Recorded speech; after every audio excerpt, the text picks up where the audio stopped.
Exodus, Exile and Redemption. Section 5. Yosef and his brothers.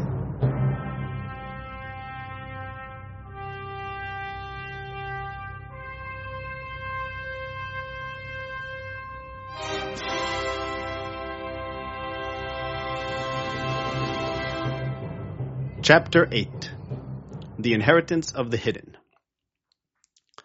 Yosef veered from the path of knowledge of Hashem laid down by his righteous brothers, and for this sin against their order he was nearly killed. For the same breach, his mother Rachel had already paid with her life. She acted from what was hidden, and Yaakov refused to admit he did not know. During Yaakov's escape from his abusive father-in-law Laban, Rachel stole her father's cherubim, his household gods. Upon catching up to the fleeing household, Laban demanded an explanation. Quote, "Why did you steal my gods?" Genesis 31:30. Unaware of his wife's deed, Yaakov declared, quote, "With whomever you find your gods, that person shall not live." For Yaakov did not know that Rachel had stolen them. Ibid 32.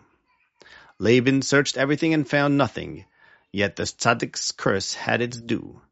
Rachel died on the way. Note that Yaakov was absolutely certain of what was objectively false, that the teraphim were not in his camp. In fact, they were. Rachel did take them, whether to prevent Laban from divining where his son-in-law and daughters had fled, or to separate her father from idolatry. What made Yaakov absolutely certain? A stance, unshared by Rachel, of total disregard for the teraphim themselves. They were nothing, worthless idols, not even worth stealing, let alone carrying or hiding. Teraphim were instruments of divination, of magic. And Yaakov's pure soul did not even register such things. They lay outside the realm of what he could consider. As these verses make clear, quote, "For the teraphim speak deceit, and the sorcerers see false vision. They utter vain dreams." Zechariah 10:2. Quote, "For the king of Babylon stood to practice sorcery. He consulted the teraphim." Ezekiel 21:26. But for Yaakov, divination holds no meaning. Quote, "There is no divination in Yaakov and no magic in Israel." Numbers 23:23. Yaakov is described as tam, innocent or wholehearted. The same quality demanded from Israel toward Hashem, upon whom they should rely in place of omens and diviners. Quote, "You shall be wholehearted with Hashem, your God. For these nations which you are about to dispossess, heed soothsayers and sorcerers, but you, Hashem your God, has not given such." Deuteronomy 18:13-14.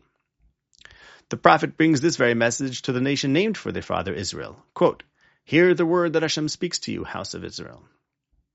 Do not learn the way of the nations, and do not be terrified by the signs of heaven, though the nations are terrified by them.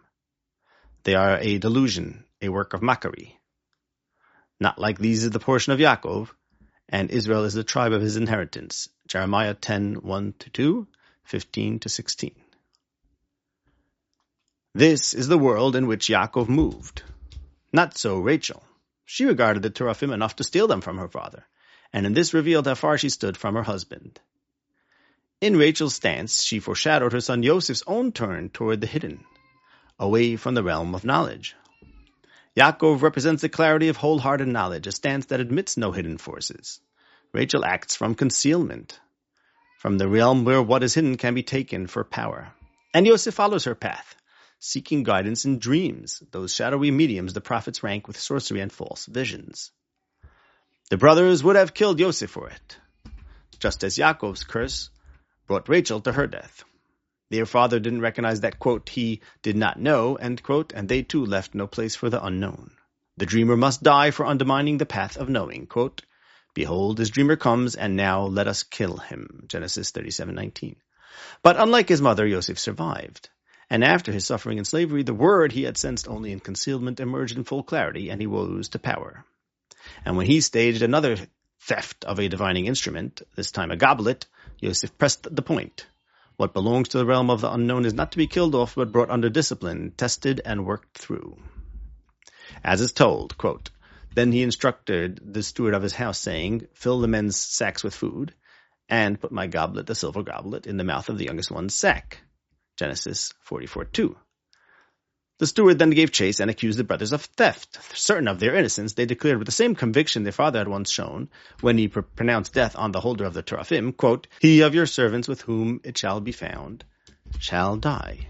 Ibid 9.